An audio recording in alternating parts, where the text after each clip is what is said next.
What's going on, everyone? Talen here, and welcome to another Marvel Future Fight video. Alright, so in this one we're going to be taking a look at Deadpool here. So I finally got him all finished up and ready to go. It didn't take me too long to get him. I got Deadpool unlocked completely free to play, so I didn't use any crystals to speed up or unlock any of the epic quests, and it took me 4 days to get him, so I'm making this video a little bit late, but that's pretty much how long it took me. If you include the 8 hours before the reset when the update first dropped, then it took me 5 days to get him. So that's pretty much what I did. I used all of my energy that I had left over in my inventory, so pretty much burned through everything I had, and used some energy refills. I bought energy from the Alliance store, and I got the energy using the what are they called, the tokens that you send people or whatever. But anyway, we have him completed, so let's go ahead and take a look at him here before we get into a little bit of gameplay. So I did go ahead and level up his gears all the way, so we do have him at gear 20 right now. I have some Uru on him, so I put some physical attack, some ignore defense that I needed, and then we have some, I believe it's just crit damage Uru on him, so that's what he's working with right now. I'm still deciding what I want to put in on those last 3 slots. Yeah, so his skills we have fully leveled up. I believe you want to level up, yeah, the second skill for the crit rate increase, because that will go up when you level it up. I believe also the third skill to get that higher decrease of all defense on the enemies, which is nice because this does apply to world bosses, or that's what it says down here. It says also all defense decrease effect of cool finale and the paralysis effect of quick work can be applied to world bosses. So that's pretty cool. So also you can paralyze them. I didn't even notice that till just now. So quick work, where's that one at? Oh yeah, that's his 4th skill. That is in a iframe anyway, so you're not necessarily going to notice that paralyze because it's 1.7 seconds, and this is a very long iframe skill. Unless it paralyzes at the very end of the skill, but I haven't noticed that during any of the world boss fights, them being paralyzed after I finished the 4th skill. Alright, so he's got a passive healing. Oh, well, that's on his tier 2, so he's got a passive healing here, which is pretty nice. Helps keep him alive a little bit more, but Deadpool is actually still a very squishy character, despite being, known for his healing factor. He doesn't really heal quick enough to really make that much of a difference. I still end up getting one-shotted most of the time in World Boss Ultimate if I'm not careful. I can't really take that many hits. He just goes down extremely quickly. I have had this actually save me a few times, his 4-star passive with the 45% heal when he gets below 20% HP. Of course, that's going to be like once per battle, 150-second cooldown. But it has saved me once before, so it is pretty nice to have that. The quick work, you do want to level up as well, the 4th skill to get that all attack, all speed, and crit rate boost. His 5th skill here, yeah, I think you have to level this one up as well, because I don't think it starts off at 100% chance to be immune to all damage. I could be wrong, or maybe it's the penetration chance doesn't start at 80%. Either way, you do want to level up the skill to get those to 80 and 100%, which is really nice.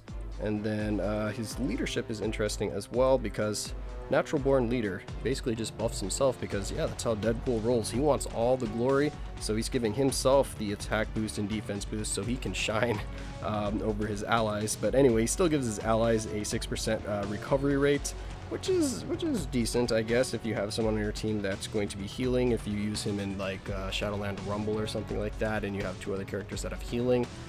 But I mean, Deadpool does more than enough damage that you're not necessarily going to need to have anyone with him as backup. But anyway, he gives himself an all attack 35%, all defense 35%, and all speed 10%. So it's actually a really decent leadership. So he's actually really nice to use just on his own, under his own leadership.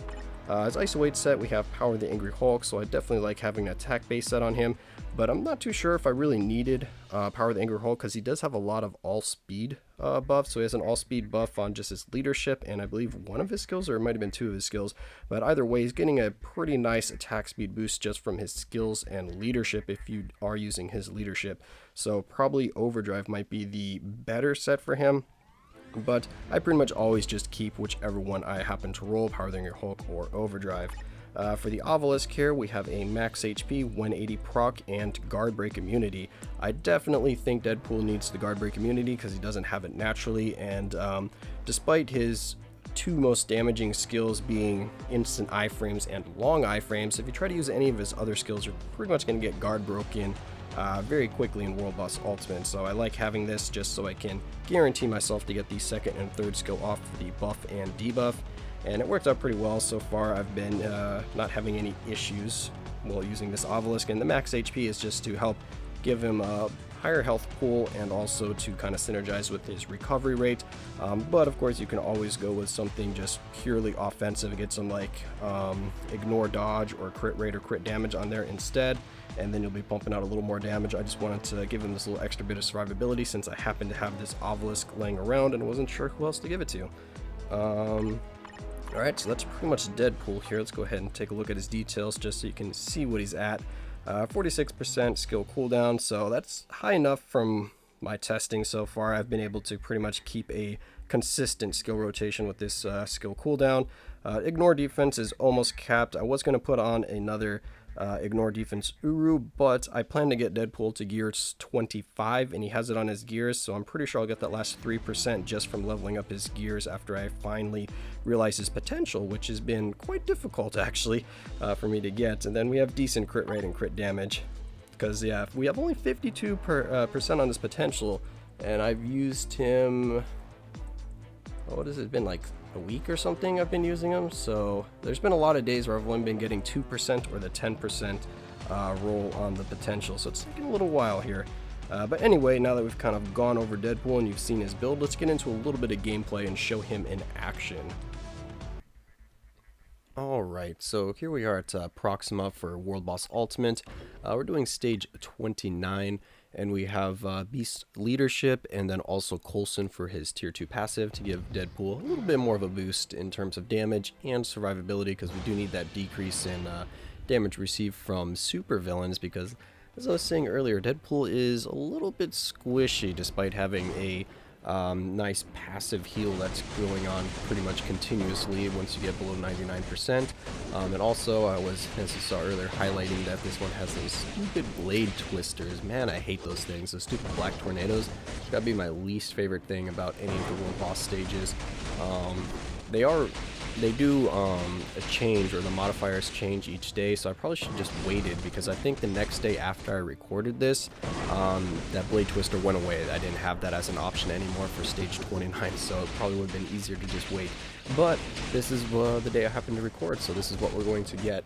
So for Deadpool, I'm still not 100% sure on which skill I like having the damage proc on, either the 4th or 5th skill, because sometimes it seems like the 4th skill does more damage, and other times it seems like the 5th skill does more damage, so it hasn't seemed too consistent for me. But I think if you get the damage proc at the start of the 4th skill, because it has a lot more hits and a longer animation, you're probably going to walk away with more damage than if you get it on the 5th skill. But the 5th skill gives you that invincibility, so that's really nice for the immune to all damage, so I definitely like that. So either one seems to be good, because I think I was getting like a full bar's worth of damage with the damage proc on the 5th skill, and then probably like a bar and a half with the damage proc starting at the start of the 4th skill is what it seemed like on average, and that's with Beast buff from his 5th skill. After that it was going down a little bit. And then of course I was throwing in the 2 and the 3 so that I can get my crit rate buff and also the all defense down on the boss there. So pretty much what I was trying to do is I'd hop into the 5th skill, and then I'd take advantage of having that damage immunity, and then I'd try to use the 2 and 3 right away to get the boost and the debuff, and then I would jump into the 4th skill for the long iframe, and then I would use the 5th skill again and kind of just repeat that rotation. So I didn't really use the 1st skill too much. I just threw it in here and there if I happen to need it, because I believe it starts with an iframe, but then the iframe goes away. I can't even remember since I don't use the skill too often. But either way, that's the skill rotation that I like to use. 4, 3, 2, or 4, 2, 3. Wait, what am I saying? 4, 5, 2, 3, 4. There we go. I don't know, my brain wasn't working right there. But yeah, that's kind of the rotation that I ended up using. And as you saw there, while I was trying to say my skill rotation, but it wasn't coming out, I did almost die, and we had that 4-star passive heal where we get that 45% heal just boom right away. And yeah, that kind of saved my butt right there because I was still taking damage while being stunned from the just the, what do they call it in this one? Anyway, I think it was like the Purifying Wind is the name of the skill, so the spears that get launched around the room there. But anyway, as you can see, Deadpool is doing pretty good here. I was actually quite happy with the damage that he was putting out, because we do have the 180 damage proc on him, so no CTP, and we're clearing stage 29 here, which for me is actually really good, because I don't have very many characters that can deal enough damage at stage 29 to take down Proxima. So in terms of my particular physical damage characters, Deadpool is probably like number 2 or number 3 on terms of my roster. Because Spider-Man, my tier 3 Spider-Man was able to do this in a similar time to Deadpool. So Deadpool is pumping out some good damage here for me. I'm thinking it must be that defense down on the world boss was actually making a difference. So my tier 3 Spider-Man with a mythic uniform and a CTP of energy with a 180 proc on it was killing stage 29 Proxima with about 1 minute and 10 seconds left over. So as you can see, pretty similar here because we have just 1 bar left and we're at the 1 minute mark with Deadpool. And that's with the exact same team. So my tier 3 Spider-Man was with Beast and Coulson as well, and we had the same strikers, or at least I think we had the same strikers.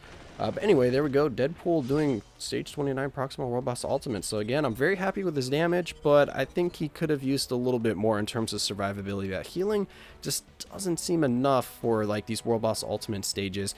And I'm guessing it's probably because he's a speed character. Speed characters are always squishy. But anyway, here we are at Shadowland. We do have floor 29 here. I thought this would probably be a good floor to show them off on, because I think this is probably the hardest floor in Shadowland, the Black Order one.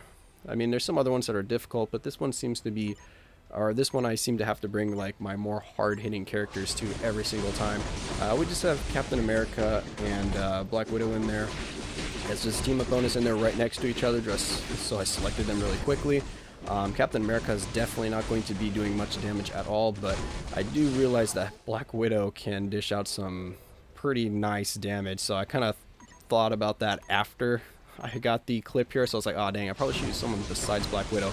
But still, she's not getting any boost from Deadpool's leadership in terms of damage, so hopefully she's not doing much of the damage here. And as you can see, Deadpool's getting through this quite nicely.